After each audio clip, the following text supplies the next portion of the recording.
Hello friends, one second welcome back to my channel legalization sir.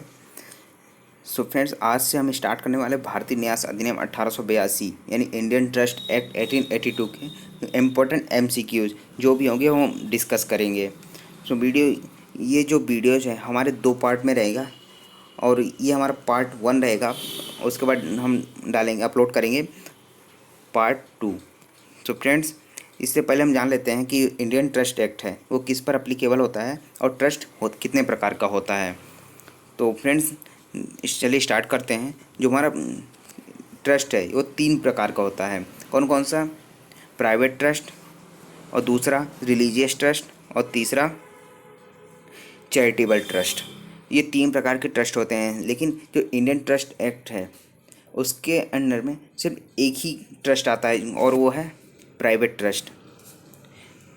तो ये थे हमारे ट्रस्ट के प्रकार और किस पर अप्लीकेबल होता है, ये देखा था। अब देखते हैं आगे, इसके एमसीक्यू डिस्कस करते हैं। जो हमारा फर्स्ट क्वेश्चन है वो क्या कहता है? भारतीय न्यास अधिनियम कब प्रवृत्त हुआ था? 13 जनवरी 1882, 15 मार्च 1882, 1 मार्च 1882 या 1 जनवरी 1882? तो यहाँ पर इसका सही आंसर क्या होगा? यहाँ पर इसका सही आंसर होगा सी नंबर, यानी कि 1 मार्च 1882 को यह लागू हुआ था। देखते हैं आगे अगला क्वेश्चन। भारतीय न्यास अधिनियम 1882 में कितनी धाराएं हैं, यानी कि इसमें टोटल कितनी धाराएं होंगी? 96, 92, 86 या 94? तो यहाँ पर आपका जो सही आंसर होगा वो है 96 धाराएं, यानी कि इसमें जो टोटल 96 धाराएं हैं। उसके बाद देखते हैं नेक्स्ट क्वेश्चन। भारतीय न्यास अधिनियम का विस्तार कहाँ पर नहीं है, यानी कि जो भारतीय न्यास अधिनियम है वो कहाँ पर लागू नहीं होता है? जम्मू कश्मीर, अंडमान निकोबार द्वीपों में, दमन और दीप में, दादर एवं नगर हवेली में। ये भारतीय न्यास अधिनियम कहाँ पर लागू नहीं होता है? इसका जो सही आंसर है वो है अंडमान निकोबार द्वीप समूह। लेकिन यहाँ पर केंद्र सरकार एक राजपत्र में घोषणा करके ये जारी करवा सकती है कि वहाँ पर ये लागू होगा, लेकिन अभी तक यहाँ पे लागू नहीं है। आगे देखते हैं। निम्न में से किसने भारतीय न्यास अधिनियम लागू नहीं होता है? मुस्लिम विधि के नियम जो वक्फ के बारे में, यानी जो वक्फ बोर्ड स्थापित होते हैं उससे संबंधित नियम है, या अविभक्त कुटुंब सदस्यों में पर जो रूढ़ी पर आधारित हो, यानी कि जो अनडिवाइडेड फैमिली है और वहाँ पर यदि रूढ़ी पर आधारित कोई है तो वहाँ पर यह लागू नहीं होता है। और प्राइवेट धार्मिक विन्यासों पर यहाँ भी लागू नहीं होता, और ये सभी। तो यहाँ पर कुल मिला के इसका जो सही आंसर है वो होगा सभी पर, यानी कि इनमें जो भारतीय न्यास अधिनियम है वो लागू नहीं होता है। 5th क्वेश्चन देखते हैं। जो जिस शब्द को इस अधिनियम में परिभाषित नहीं किया गया है उसका अर्थ कहाँ से समझा जाएगा? भारतीय दंड संहिता 1860 यानी आईपीसी से, सिविल प्रक्रिया संहिता 1908 यानी सीपीसी, दंड प्रक्रिया संहिता 1973 यानी सीआरपीसी, और संविदा अधिनियम 1872 से। तो यहाँ पर इसका सही आंसर क्या होगा? संविदा अधिनियम 1872 से, सॉरी, दंड प्रक्रिया संहिता 1973 से इसका अर्थ समझा जाएगा। नेक्स्ट देखते हैं। स्थावर संपत्ति से संबंधित न्यास विधिमान्य होगा जब, यानी कि जो इमूवेबल प्रॉपर्टी से संबंधित न्यास है वह विधिमान्य कब होगा, यानी लीगल कब होगा? यदि न्यासी के बिल द्वारा घोषित हो, हस्ताक्षरित हो, रजिस्ट्रीकृत हो, या ये सभी। यहाँ पर सही आंसर क्या होगा? यहाँ पर इसका सही आंसर होगा डी नंबर, यानी ये सभी होंगे तभी वह विधिमान्य होगा। नेक्स्ट क्वेश्चन देखते हैं। 7th क्वेश्चन क्या कहता है? न्यास का सृजन कौन कर सकेगा? संविदा करने के लिए सक्षम व्यक्ति द्वारा, प्रधान सिविल न्यायालय के अनुज्ञा से अप्राप्त वेद यानी कि माइनर व्यक्ति द्वारा, या 18 वर्ष से ऊपर के व्यक्ति द्वारा, या ये सभी। तो यहाँ पर सही आंसर क्या होगा? उपयुक्त में सभी, यानी कि जो संविदा करने सक्षम व्यक्ति हैं वो भी ट्रस्ट का क्रिएशन कर सकते हैं, और कोई माइनर व्यक्ति भी कर सकता है प्रधान सिविल न्यायालय की अनुज्ञा से। उसके बाद देखते हैं जो 18 वर्ष से ऊपर के व्यक्ति हैं वो भी ट्रस्ट का सृजन कर सकता है। जो 8th क्वेश्चन है, हिताधिकारी कौन हो सकेगा, उपबंध किस धारा में है। यानी कि जो बेनिफिशियरी पार्टीज है उसका उपबंध कहाँ पे दिया गया है, सेक्शन 8, सेक्शन 7, सेक्शन 9 और सेक्शन 12।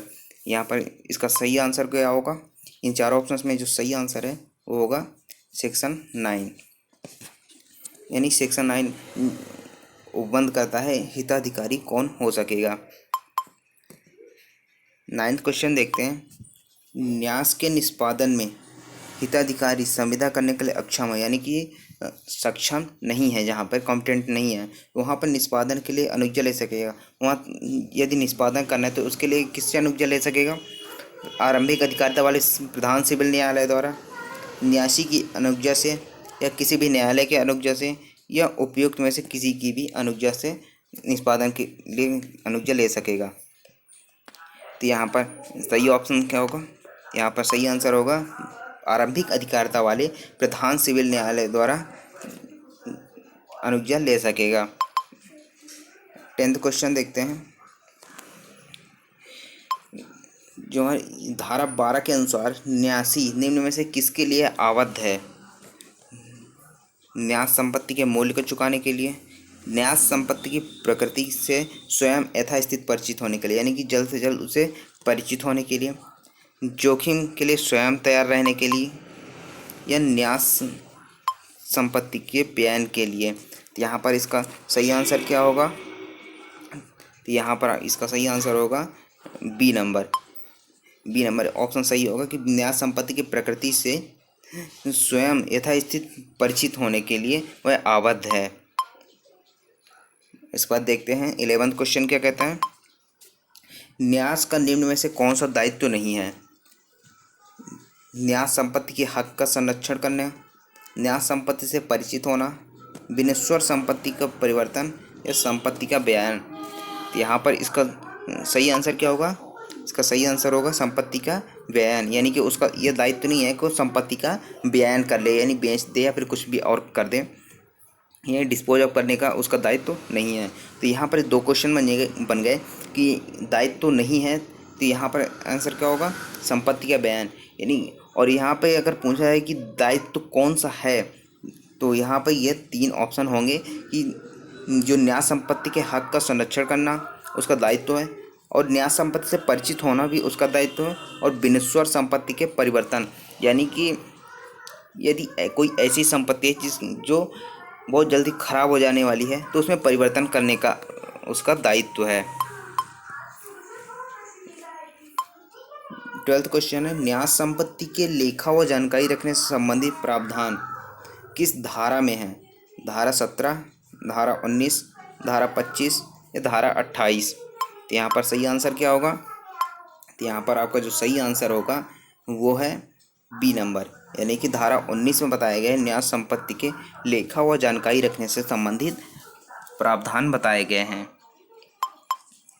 13th क्वेश्चन देखते हैं, जहाँ न्यास संपत्ति धन यानी कि मनी से रिलेटेड है, यानी मोरल इमोरल प्रॉपर्टी से नहीं संबंधित है, उसका उपयोजन नहीं किया गया है, उपयोजन वहाँ पर उसका विनिधान कैसे किया जाएगा, न्यास की लिखत द्वारा, यानी कि जो डीड तैयार की गई थी ट्रस्ट की उसके द्वारा, या संविदा के द्वारा यानी किसी कॉन्ट्रैक्ट के अधीन, केंद्र सरकार द्वारा राजपत्र में अधिसूचना द्वारा, या फिर ए और सी दोनों। तो यहाँ पर सही आंसर क्या होगा, ए और सी दोनों, यानी कि न्यास की जो डीड तैयार की गई थी लिखत द्वारा, और या फिर केंद्र सरकार द्वारा राजपत्र में अधिसूचना द्वारा जारी की जा सकती है, इस प्रकार उसका विनिधान किया जाएगा।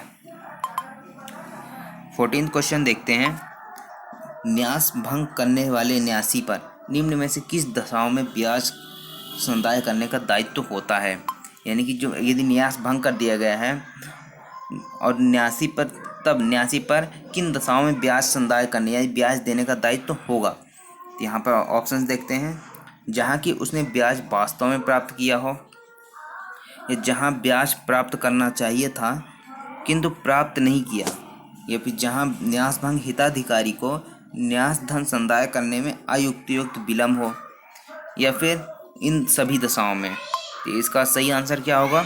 इसका सही आंसर होगा इन सभी दशाओं में। यानी कि यदि न्यास भंग करने वाले न्यासी पर जो ब्याज संदाय करने का दायित्व है, इन सभी दशाओं में उसका दायित्व होगा कि वह ब्याज का भुगतान करे। 14 क्वेश्चन देखते हैं। यदि न्यायालय अन्यथा आदेश ना दे तब उस दशा में ब्याज की दर क्या होगी? यानी कि यदि न्यायालय कोई ऐसा आदेश नहीं देता है कि ब्याज की दर क्या होगी, तो उस दशा में ब्याज की दर कितनी होगी? 7%, 9%, 12% या फिर 6%। तो यहाँ पर इसका सही आंसर क्या होगा? 6%। यानी कि जहाँ पर आदेश नहीं देता है न्यायालय, तो वहाँ पर जो ब्याज की दर होगी वो 6% होगी।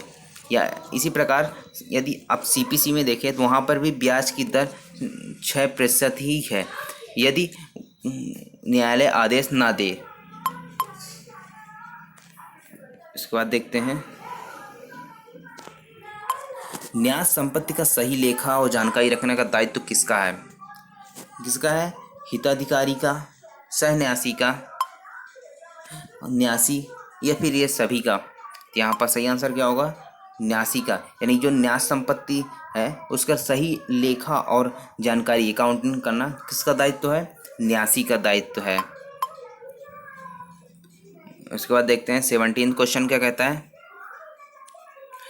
यदि न्यास की लिखत न्यासी को निर्देश देती है, यानी कि जो डेट तैयार की गई थी उसके अधीन यदि उसको आदेश दिया गया है, किसको? न्यासी को, कि वह न्यास धन को या तो प्रतिभूतियों में से किन्हीं में अथवा स्थावर संपत्ति के बंधक में विनिहित करे, और वहाँ पे वो दोनों में से कुछ नहीं करता, तो किसके लिए दायी होगा? यानी किसके लिए लायबल होगा? मूलधन के लिए, ब्याज के लिए, या मूलधन और ब्याज के लिए? इनमें से कोई नहीं। यहाँ पर इसका सही आंसर क्या होगा? सी नंबर, यानी कि मूलधन और ब्याज के लिए वो लायबल होगा। कौन? न्यासी। उसके बाद देखते हैं नेक्स्ट क्वेश्चन क्या कहता है। यदि न्यास संपत्ति भूमि है और न्यासी वह भूमि सप्रतिफल बिना सूचना के बेच देता है, यानी कि किसको बेचते हैं? जिसको बेच रहा है उसको ये सूचना नहीं है कि वह जो भूमि है वो ट्रस्ट की है, और वह बेच देता है, तो किसके लिए लायबल होगा? हिताधिकारी के विकल्प के अनुसार कार्य करे, कि समान मूल्य के भूमि खरीद कर दे, या फिर दोनों सही है या दोनों गलत है? यहाँ पर सही आंसर क्या होगा? ये सभी गलत हैं, सॉरी दोनों सही है। हिताधिकारी के विकल्प के अनुसार कार्य करे या फिर समान मूल्य की भूमि खरीद कर उसे दे। नेक्स्ट देखते हैं, भारतीय न्यास अधिनियम में मुजरा से संबंधित प्रावधान कहाँ है? धारा 30 में, धारा 26, धारा 24 या धारा 14 में? तो यहाँ पर इसका सही आंसर क्या होगा? इसका सही आंसर होगा धारा 24। यानी जो भारतीय न्यास अधिनियम में है वो मुजरा से संबंधित प्रावधान कहाँ पर बताया गया है? धारा 24 में बताया गया। उसी प्रकार सीआरपीसी में भी मुजरा से संबंधित प्रावधान बताया गया है। कहाँ पर बताया गया है? सीआरपीसी से संबंधित जो मुजरा संबंधित प्रावधान है सीआरपीसी में, वो कहाँ बताया गया है? 428 में बताया गया है, सेक्शन 428 में बताया गया है। उसके बाद देखते हैं नेक्स्ट क्वेश्चन, जहाँ सहन्यासी संयुक्त न्यास भंग करते हैं, यानी कि यहाँ पर न्यासी एक से अधिक हैं तो वो सहन्यासी कहलाते हैं। सहन्यासी संयुक्त न्यास भंग करते हैं, या जहाँ उनमें से एक अपनी उपेक्षा से यानी लापरवाही से दूसरे को न्यास भंग करने के लिए समर्थन करता है, वहाँ भंग से हुई हानि के लिए कौन उत्तरदायी होगा? यानी कि यहाँ पर जो भी उपेक्षा से या फिर संयुक्त न्यास भंग करते हैं, तो वहाँ पर यदि भंग से कोई हानि हुई है तो उसके लिए कौन उत्तरदायी होगा? तो यहाँ पर देखते हैं, जो न्यास भंग करेगा, या मुख्य न्यासी, सभी सहन्यासी, या फिर कोई नहीं?